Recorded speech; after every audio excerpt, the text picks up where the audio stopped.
Yoo harka fuunee akkam jirtu hundumti keessan nagaa keessanii baga gara YouTube kootiitti nagaan dhuftanii hundumti keessan isiniin jedha. Amma kan walii wajjin ilaallu dhimma jaalalaa irratti wantoota murteessoo tokko walii wajjin ilaalla. Warra baay'ee murteessoo ta'anii jaalala keessatti maal gochuu qabna kan jedhamu yeroo dheeraadhaa fi sa'aatii dheeraadhaa fi walii wajjin ilaalla.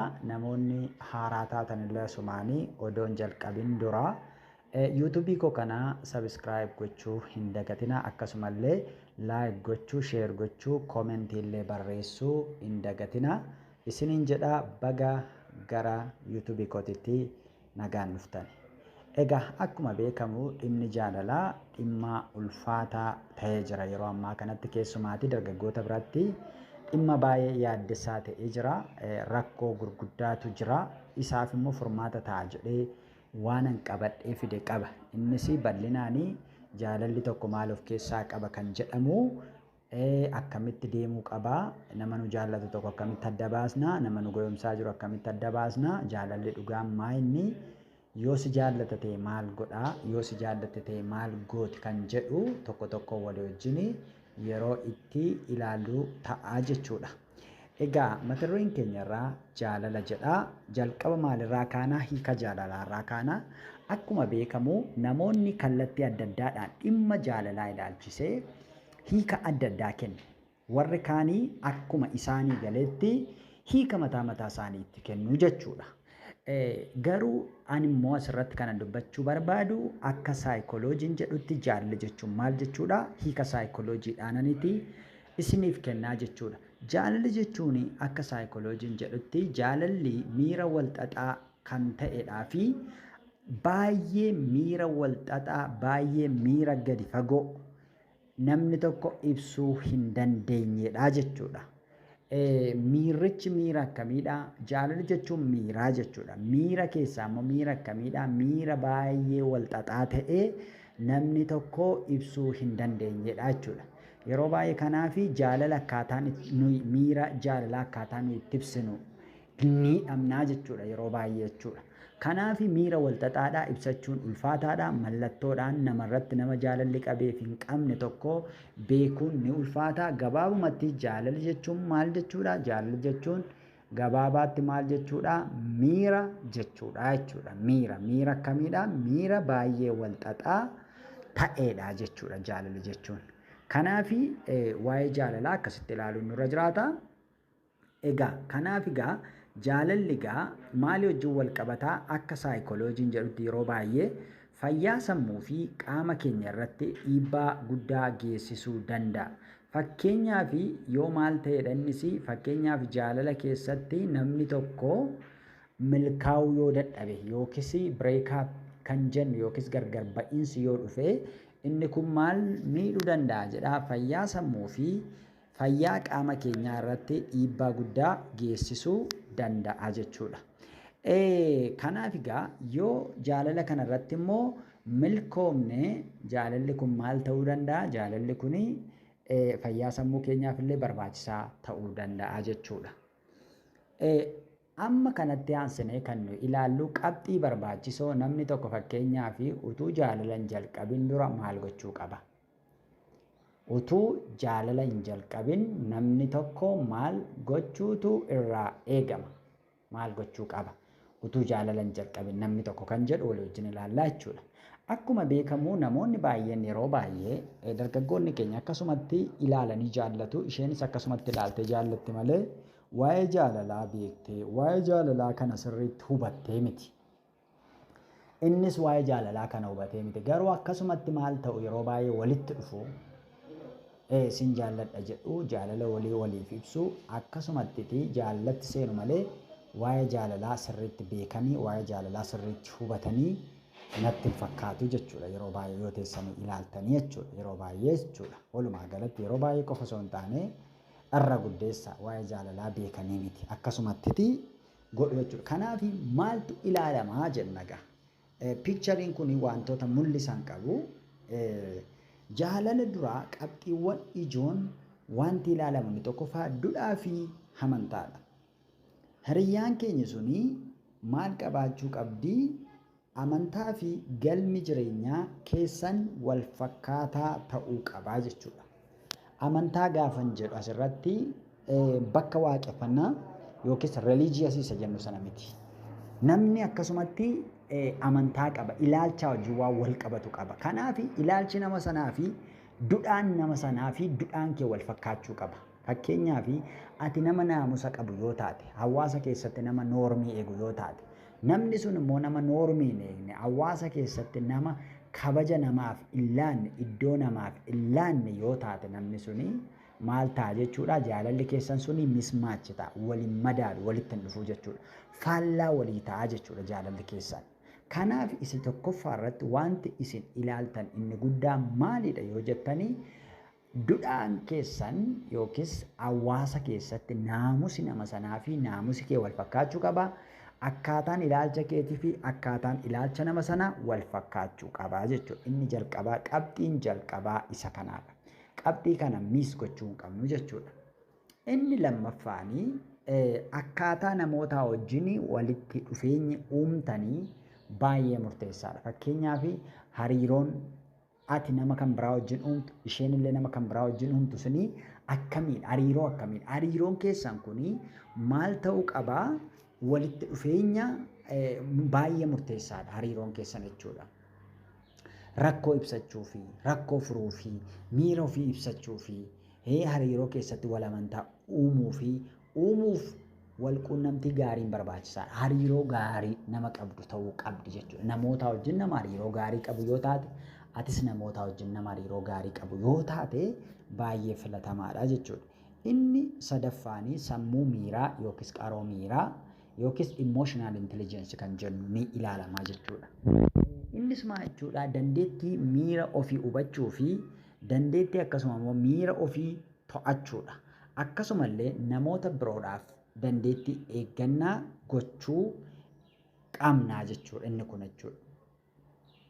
Kanaaf egaa hiriyyaan keessanii emotional intelligence miira ishee nama sirriitti hubattu yoo taate yookiis miira isaa nama sirriitti hubatu yoo ta'e, atis immoo akkasuma miira nama kan biraa nama hubattu yoo taate, miira kee immoo nama to'attu yoo taate, jaalala dura kan ilaalamuu qabu emotional intelligence'n kuni bakka olaanaa qabaa jechuudha. Bakka olaanaa qabaa. Inni kun baay'ee murteessaadha, wanta ilaalamuu qabudha. Isa sadaffaadha.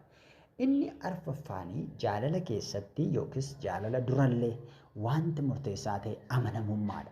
Amanamummaanii jaalala keessattis namni tokkos erga jaalala keessaa ba'ee gaa'ila keessa seenee booda illee jechuudha.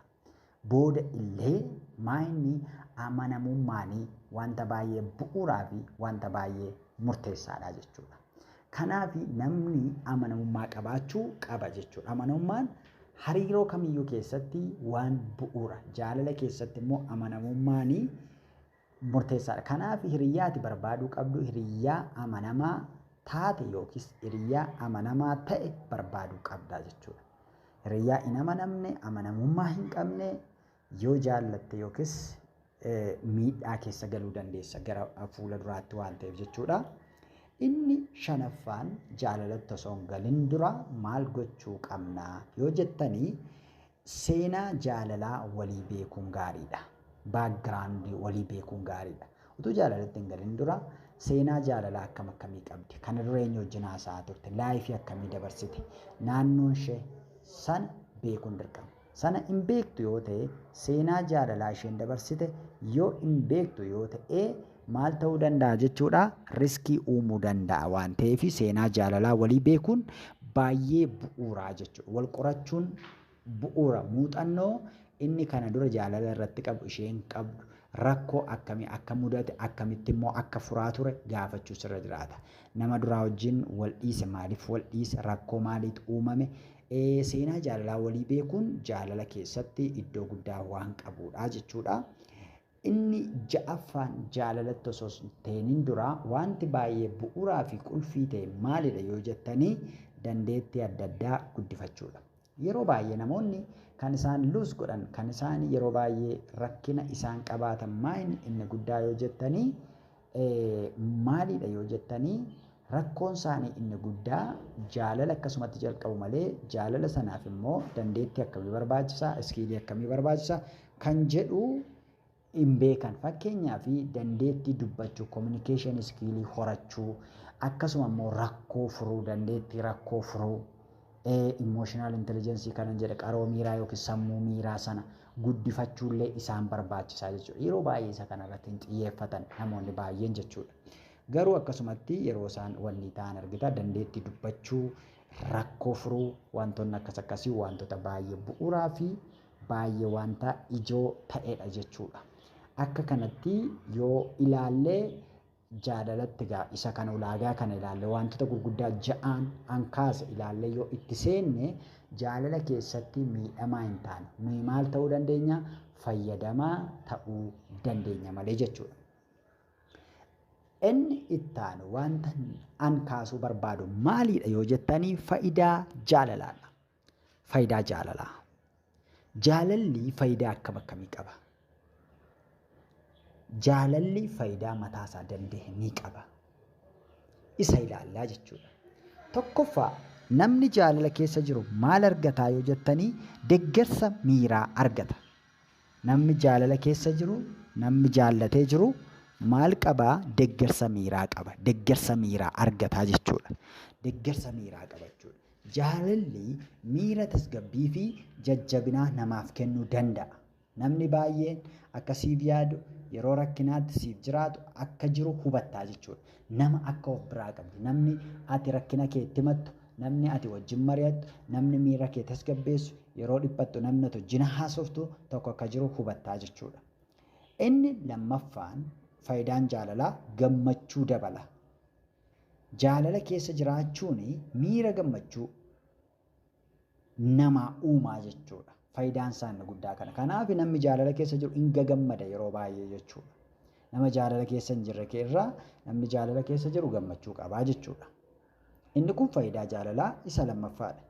Inni sadaffaanii wal quunnamtii fi walitti dhiyeenya guddisa. Jaalalli maal keenya guddisa? Walitti dhufeenya keenya hariiroo gadi fagoo akkasuma gammachuu qabu hiriyyaa gaa'ilaa keenya wajjin akka nuyi uumnu godhaa jechuudha. Hariiroo gaarii akka nuyi qabaannu nu godha yeroo baay'ee jechuudha. Inni shanaffaanii kaka'umsaa fi guddina dhuunfaadha. Kaka'umsaa fi guddina dhuunfaadha. Maayinni jaalalli faayidaan isaa inni guddaanii maal akka nuyi kakaanu guddina keenya dhuunfaa ofii keenya irratti akka nuyi xiyyeeffannu nu godha. Nu kakaasaa jechuudha. Akka nuyi hojii hojjennu, akka nuyi birrii walitti qabannu, akka nuyi hojii jalqabnu yeroo jaalalli mataan isaatti nu godhu jira jechuudha. Kun faayidaa jaalalaa keessaa isa tokkodha jechuudha. Inni ja'affaa faayidaan jaalalaa miira of ta'uu, miira ofitti gammaduu uumaa jechuudha. Miira of ta'uu uumaa jechuudha. Inni torbaffaa fayyaa sammuu irratti dhiibbaa gaarii uuma. Fakkeenyaaf jaalalli miira kofummaa, yaaddoo, dhiphina sammuu hir'isuun fayyaa sammuu irratti dhiibbaa gaarii fiduu danda'a. Dhiibbaa gaarii fiduu danda'a. Akkasumas miira kaayyoo fi raawwii kennuu danda'a. Kunis fayyaa waliigalaa fooyya'aa ta'ee fidaa jechuudha. Fayyaa sammuu irratti dhiibbaa gaarii uumaa. Akkasuma kofummaa hir'isaa, yaaddoo hir'isaa, dhiphina sammuu hir'isaa jaalalli jechuudha. Kun immoo maal godhaa? Akka waliigalaatti fayyaa sammuu keenyaa baay'ee gaariidha jechuudha. Inni saddeettaffaan ofitti amanamummaa fooyya'aa akka qabaannu nu godha. Jaalalli ofitti amanamummaa fi gatii ofii guddisuu danda'a jechuudha. Sababiin isaas nama biraatiin jaallatamuu fi gatii argachuun gatii fi dandeettii ofii ilaalcha gaarii ta'een akka argitu nu godha. Akka arginu nu godha jechuudha. Kun faayidaa jaalalaati jechuudha. Kun baay'ee murteessaadha. Amma kanatti aansine wanti nuyi walii wajjin ilaallu namni tokko nu jaallachuu isaa akkamiin beekuu dandeenyaadha. Namni tokko nu jaallataaf nu jaallatu isaa akkamiin beekna? Mallattoo sana tokko tokkoon haa ilaallu. Tokko yeroo hunda nu wajjin ta'uu barbaadu. Yeroo hunda nu wajjin ta'uu barbaada namni nu jaallatu. Fakkeenyaaf nu bira taa'uu, bakka hojii keenyaa dhufuu, nu bilbiluu, nu barreessuudha. Kun wanta namni nu jaallatu tokko yeroo hundumaa nu wajjin ta'uu barbaadaa jechuudha. Kun mallattoo jaalala dhugaa keessaa namni nu jaallatu tokko akkaataa nu itti beeknu keessaa inni tokko yeroo hunda nu wajjin ta'uu barbaadaa jechuudha. Kanaan beekuu dandeenya jechuudha. Inni lammaffaanii yeroo hundumaa jecha nuyi jedhu fayyadamu. Namni si jaallatu aniin baay'isu nuyi jecha jedhu fayyadama malee jecha ana jedhu hin fayyadamu yeroo baay'ee jechuudha. Kun mallattoo jaalalaa namni tokko nu jaallachuu isaa ittiin beeknu isa lammaffaadha jechuudha. Inni sadaffaa namni si jaallatu tokko sitti boonaa, sitti hin qaanfatu, sitti hin qaana'u, siin boonaa jechuudha. Inni shanaffaan namni suni akka addaatti si ilaaludha. Akka addaatti si ilaala. Namoota keessaa adda godhee si ilaala jechuudha. Nama kamiyyuu siin hin madaalchisu, waliin qixxeessu jechuudha. Amma ati of amantu caalaa si amanuudha. Namni suni amma of amantu caalaa, amma of jaallatu caalaa si jaallata, si amana jechuudha. Namni si jaallatu tokko.